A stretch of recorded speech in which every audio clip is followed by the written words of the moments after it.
ডান উরুর পেছনের হ্যামস্ট্রিংয়ে চোট ধরা পড়েছে ব্রাজিলিয়ান উইঙ্গার রাফিনিয়ার। ফলে স্কটল্যান্ডের বিপক্ষে সেলেসাওদের গ্রুপ পর্বের শেষ ম্যাচে খেলতে পারবেন না তিনি। তার পরিবর্তে সে ম্যাচে লুইস এনরিক অথবা রায়ানের একজনকে বেছে নেবেন কার্লো আনচেলত্তি। এদিকে নেইমার ফিরলে জায়গা হারাতে পারেন ম্যাথিউস কুনিয়া।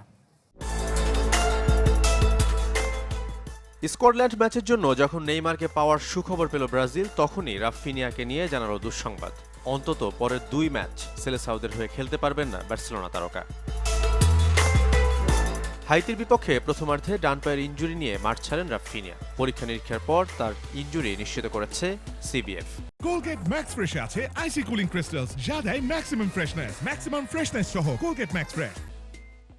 রাফিনিয়ার পরীক্ষা করা হয়েছে, যেখানে তার ডান উরুর পেছনের অংশে মাংসপেশির আঘাত নিশ্চিত হয়েছে। তাই তিনি দলের চিকিৎসকদের তত্ত্বাবধানে থাকবেন এবং আমাদের লক্ষ্য যত দ্রুত সম্ভব তাকে মাঠে ফেরানো।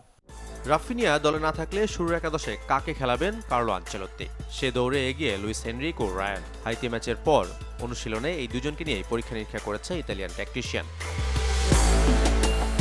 যদিও ওই ম্যাচে রায়ানই রাফিনিয়ার বদলি হিসেবে রাইট উইং সামলেছেন। ইতালিয়ান ট্যাকটিশিয়ানের চিন্তায় আছে এনরিকের নামও। জাতীয় দলে কখনো এই পজিশনে খেলার অভিজ্ঞতা না থাকলেও ক্লাব লিও ও পালমেইরাসের হয়ে এই পজিশনেই খেলেছেন এনরিক। ফিরছেন নেইমারও। তিনি খেললে জায়গা হারাতে পারেন ম্যাথিউস কুনিয়া।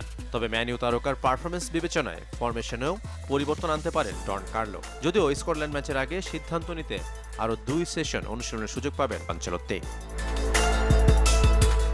শাফাত মিদুল, চ্যানেল 24।